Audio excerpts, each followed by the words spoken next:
Viewers, Pakistan और England के मबैन 3 test matches की सीरीज के पहले टेस्ट मैच के तीसरे रोज खेल के अख्ताम तक ग्रीन शर्ट ने 7 विकेटों के नुकसान पर 499 रन बनाए हैं। आगा सलमान 10 और जाहिद महमूद 1 रन के साथ नॉट आउट हैं, जबकि अभी 158 रन की ट्रेल बाकी है। टेस्ट मैच इस वक्त दिलचस्प मरहले में दाखिल हो चुका है और क्रिकेट माहिरीन के मुताबिक कल अगर पाकिस्तान के आउट होने के बाद इंग्लैंड 3 सेशंस भी खेल गया तो ग्रीन शर्ट को मुश्किल अदब दे सकता है। रावलपिंडी में खेले जा रहे 5 रोज़ा मैच के तीसरे रोज पाकिस्तान ने अपनी पहली इनिंग का दोबारा आगाज किया। दोनों ओपनर्स ने 181 रन से आगे स्कोर बढ़ाते हुए डबल सेंचुरियां पार्टनरशिप मुकम्मल की। टेस्ट क्रिकेट की तारीख में यह पहला मौका है जब किसी टेस्ट मैच की दोनों ओपनिंग पार्टनरशिप 200 रन से ज़्यादा रही है। दोनों ओपनर्स अब्दुल्ला शफीक और इमामुल हक ने अपनी सेंचुरियां भी मुकम्मल की।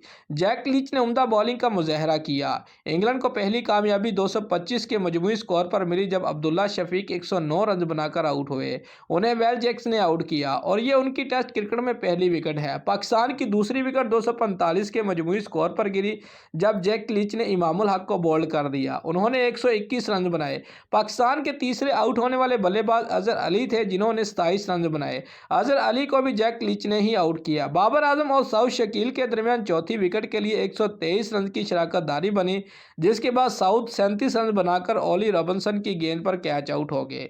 5वें आउट होने वाले खिलाड़ी बाबर आजम थे। उन्हें जैक लीच ने पवेलियन रवाना किया। बाबर आजम ने अपनी सेंचुरी 19 चौकों और 1 छक्के की मदद से मुकम्मल की। ये इस मैच की 7वीं सेंचुरी है। मोहम्मद रिजवान की ज़्यादा देर विकेट पर ना रुक सके और सिर्फ 29 रन बनाकर जिमी एंडरसन का शिकार मरे। ग्रीन शर्ट के 7वें आउट होने वाले खिलाड़ी नसीम शाह थे। वो 15 रन बनाकर वेल जैक्स की गेंद पर कैच आउट हुए।